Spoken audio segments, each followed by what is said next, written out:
창세기 21장 1절에서 14절의 말씀을 가지고 하갈의 하나님이란 제목으로 말씀을 드리겠습니다. 성경에 나오는 아브라함은 어느 모로 보나 멋있는 사람 같습니다. 남자다운 사람을 마초라고 하는데 아브라함이야말로 정말 이에 해당하는 사람이 아닐까 생각합니다. 요즘 여자들에게 가장 매력 있는 남자는 4가지 비를 갖춘 사람이라고 합니다. 뭐냐? 첫째는 브레인, 지적 능력이 있는 사람. 둘째는 브로운, 이거는 근육, 건강을 상징합니다. 이렇게 건강한 남자. 그 다음에 세 번째는 복스, 이거는 달러를 뜻하는 말인데 물질이 돈이 많은 사람. 그리고 네 번째는 브레이버리, 즉 용기. 이 4가지 비를 가진 사람이 이상적인 남자라고 하는데 아브라함은 다 여기에 해당되는 것 같습니다. 하나님을 아는 지식도 가졌고 또 건강한 육체도 가졌고 또 하나님의 축복을 받아 물질도 있었고 또 어려울 때는 전쟁도 서슴지 않는 그런 용기를 가진 4가지를 다 갖춘 사람이 아브라함입니다. 여기에 덧붙여서 하나님으로부터 축복까지 블레싱까지 갖춘 사람, 정말 5가지 비를 다 갖춘 사람이 아브라함이라고 생각합니다. 그렇다고 해서 아브라함이 완전히 완벽한 사람은 아닙니다. 오히려 그의 완벽하지 않는 요소가 우리에게 더 매력이 될 수 있으리만큼 그는 온전했습니다. 그의 부족했던 요소가 우리에게는 더 친근감을 주고 있기도 합니다.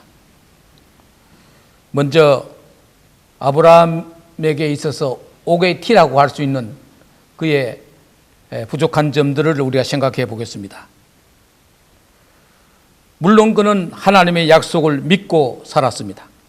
그러나 그의 아내 사라는 아브라함과 같은 아주 굳건한 믿음을 가지지는 못했던 것 같습니다. 그녀는 아기가 없음에 초조한 나머지 그녀의 여종인 하갈을 아브라함에게 들여서 아이를 갖도록 한 것입니다. 열여자 싫어하는 남자 없다는 그런 속담도 있습니다만 아브라함도 못 이긴 채 하갈과 동침하여 아들 이스마엘을 낳았던 것입니다. 아브라함의 믿음이 조상이긴 하지만 100% 완전한 믿음을 가지지는 못했다고 볼 수 있습니다. 그것은 인간의 한계를 보는 것 같습니다. 예수님으로부터 할 수 있으면 무슨 말이냐, 믿는 자에게는 능치 못할 일이 없다는 충고를 받았던 귀신 들린 아들을 가졌던 아버지는 당황한 나머지 내가 믿나이다, 나의 믿음 없는 것을 도와주소서라고 대답했던 것은 정말 인간적인 모습이 아닐 수가 없습니다. 아브라함의 삶에서 오게티와 같은 실수는 그 외에도 있습니다. 본문 이전 장인 창세기 20장에 보면 그는 그랄 왕 아비멜렉에게 자기 아내를 누이 동생이라고 속인 일도 있었습니다. 그 부인이 너무 아름다웠기 때문에 그랄 왕이 자기 부인을 취하고 자기를 죽일까 봐 싶어서 동생이라고 이렇게 거짓말을 한 것입니다.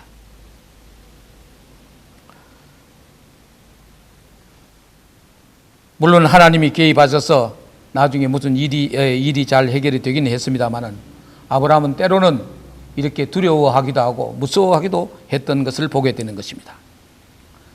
세상의 위인전은 모든 좋은 장점만 말하고 과도하게 그 좋은 점만 선전하지만은 성경은 있는 그대로를 노출시켜 보여왔던 것입니다. 모든 인간은 완벽할 수가 없는 것입니다. 아브라함 모든 사람의 공경과 존경의 대상이 되고 있는 그런 믿음의 조상이지만은 그에게도 불신의 마음도 때론 있었고 그 여파로 말미암아 또 두 아내를 가지게 되었던 것이며 그 때문에 이복 자식인 이스마엘과 이삭 사이에 갈등이 불거져서 가정 불화의 요인이 되었던 것입니다. 그러면 두 번째는 우리가 문제를 어떻게 해결했는가를 봐야 되겠습니다. 인생 삶에서 항상 문제는 약이 될 수 있는 것입니다. 이전에도 조카 롯과의 문제가 불거졌을 때 아브라함은 서로가 갈라서는 길을 택함으로써 문제를 해결했던 것입니다. 문제를 그냥 두고 사는 것보다는 과감하게 결단하여 해결하는 것이 좋을 수 있는 것입니다. 이번에는 먼저 난 이스마엘이 그의 어린 동생을 희롱했다고 했습니다. 희롱이란 말은 놀리고 괴롭히는 행위인 것입니다. 모킹을 말합니다. 주로 힘 있는 자가 힘 없는 자를, 어른이 아이를 괴롭히는 행위인 것입니다. 초등학교 같은 학년에서도 이렇게 조롱하고 놀리는 것은 그것을 당하는 아이에게는 큰 상처가 된다고 합니다.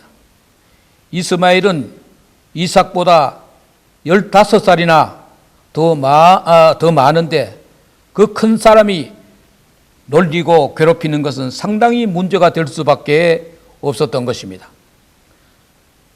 그래서 이번에도 아브라함은 그의 아내 사라의 조언을 듣고 결단을 내린 것입니다. 위대한 아브라함도 결정적인 순간에는 그 아내의 말을 듣고 결정했다는 것을 우리가 유념해서 볼 수 있습니다. 나중에 보니까 하나님도 사라의 의견과 같은 것을 알게 되었습니다. 이런 경우를 들어서 남자들은 웬만하면 부인의 의견을 듣고 결정하는 것도 좋겠다 하는 그런 생각도 해봅니다. 두 아내와 또 배다른 아이들 사이에서 언제까지나 괴로움을 당하느니 피차를 서로 갈라서게 하는 것이 더 좋은 해결책이 된 것입니다. 어려운 문제가 있을 때 너무 우유부단하면서 결정을 못 내리면 한평생을 괴롭게 살 수밖에 없지만은 과감한 결단을 내리면은 당시에는 아픔과 괴로움이 크겠지만은 서로를 위해 현명한 선택이 될 수 있는 것입니다. 아브라함 생애에서 가장 두드러지게 보이는 것은 이런 속 시원한 결단인 것입니다. 그런 믿음으로 고향 땅을 떠나오는 결단을 했고 또 조카 롯과의 마찰이 있을 때는 대단한 양보를 해서 문제를 해결하였고 또 조카가 공경에 처했을 때는 군사를 동원하여 전쟁까지 해서 구해줬던 그런 결단의 사람이었습니다. 그리고 아내와 이복 자녀와의 갈등이 있었을 때 평생을 함께하면서 종으로 아내로 헌신했던 하갈과 그의 첫 아들이었던 이스마엘을 쫓아내서 집을 나가게 했던 것은 정말 큰 결단이 아닐 수가 없습니다. 비록 여종의 몸에서 났다고 하나 이스마엘은 엄연히 아브라함이 85세 늙은 나이에 얻었던 첫 아들이었던 것입니다. 결국 아브라함이 가벼운 마음으로 그 아들, 이제 장성하여 청년이 되어가고 있는 이 아들을 내어 쫓을 때 그의 심정이 얼마나 괴로웠겠습니까? 결코 아무나 쉽게 결정할 수 없는 일이었을 것입니다. 그러나 그에게 첫 아이를 선물해 주었던 하갈은 원래 한 식구와 같은 존재였고 이제 엄연한 그의 아내였습니다.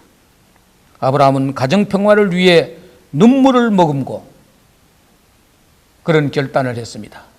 고사의 읍참마속이란 말이 있습니다. 정말 눈물을 흘리며 부하의 목을 치는 그런 장소의 심정으로 아브라함이 결단을 하게 된 것입니다. 하나님께서도 결코 우유부단한 하나님은 아니십니다. 결단할 때는 과감하게 결단하시는 것이 하나님의 하시는 일의 특성인 것입니다. 만일 의사가 환자가 아파한다고 해서 그 상처를 도려내기를 주저하고 내버려 둔다면 그는 결코 좋은 의사가 아닐 것입니다. 환자가 아무리 아파하고 괴로워해도 몸부림을 쳐도 상처를 과감히 도려내는 그런 의사가 옳은 의사라고 할 수 있을 것입니다. 아브라함이 하갈과 이스마엘을 쫓아낸 것을 두고 아브라함이 인정이 없다고 하거나 모질다고 할지는 몰라도 불화가 지속적으로 계속되는 것은 더 큰 낭패를 가져올 수도 있는 것입니다. 우리 성도들은 항상 하나님의 뜻 안에서 때론 과감한 결단을 내려야 하는 것입니다. 다만 아브라함과 같이 하나님과 함께 묻고 상의하는 가운데서 그런 결단을 할 때 언제나 평화가 유지될 수 있을 것입니다. 끝으로 하나님은 아브라함의 하나님이시기도 하지만 쫓겨난 자 하갈의 하나님이기도 했습니다. 하갈과 그의 아들 이스마엘이 드디어 아브라함의 가정에서 떠나는 아침이 밝았습니다. 그런데 아브라함이 이 두 모자를 위해 준 것이라고는 떡과 물 한 가죽 부대가 전부였습니다. 참으로 막막한 일이 아닐 수 없었습니다. 하갈은 동서남북도 분간하지 못한 채 부엘세바 들에서 이리저리 방황하는 가운데 어느새 가져온 가죽 부대의 물이 다 떨어진 것입니다. 광야에서 꼼짝없이 죽게 된 것입니다. 그래서 하갈은 지친 나들을 떨기나무 아래에 앉혀두고 하늘을 향하여 방성대곡하였다고 했습니다. 그야말로 목을 놓아 크게 울었다는 것입니다. 그녀가 겪은 일들을 볼 때 억울한 사연이 한두 가지였겠습니까마는 하나님을 향해 부르짖는 내용은 단 한마디밖에 없었습니다. 자식 죽는 것을 참아보지 못하겠나이다 라는 것입니다. 이 세상의 모든 부모 마음이 다 같습니다. 아무리 사회적인 큰 성공을 하고 출세를 했어도 자식을 잃는다면 그것은 그 자신을 잃는 것 이상으로 큰 아픔이요 괴로움인 것입니다. 자식을 두고 방성대곡하는 어미의 울음에 하나님께서도 감동하신 것입니다. 17절에 보니까 하나님이 그 아이의 소리를 들으심으로 하나님의 사자가 하늘에서부터 하갈을 불러 가라사대 하갈아 무슨 일이냐 두려워 말라. 하나님이 저기 있는 아이의 소리를 들으셨나니 일어나 아이를 일으켜 내 손으로 붙들라. 그로 큰 민족을 이루게 하리라 하시니라고 했습니다. 자식을 위한 어미의 애절한 부르짖음은 하나님을 감동케 하였고 하나님의 복의 약속을 기억고 받아낸 것입니다. 이때 하갈은 눈물에 가리워서 보지 못했는데 그 옆에 콸콸 흐르는 샘물이 있는 것을 발견하고 결국 그 아들을 살리고 그 아들로 통해서 큰 민족을 이룩하게 된 것을 우리가 역사적으로 알게 되는 것입니다. 하나님은 믿음의 조상 아브라함의 하나님이었을 뿐만 아니라 그로부터 쫓겨난 불쌍한 계집종 하갈의 하나님이기도 했던 것입니다. 이 세상에는 아브라함과 같은 그런 선택된 사람이 있는가 하면은 하갈과 같이 천민, 빈민, 쫓겨난 사람, 억울한 사람 많습니다. 그런데 하나님은 어느 한편의 하나님이 아니라 이와 같이 어려운 지경에 처해 있는 사람들의 하나님이기도 한 것입니다.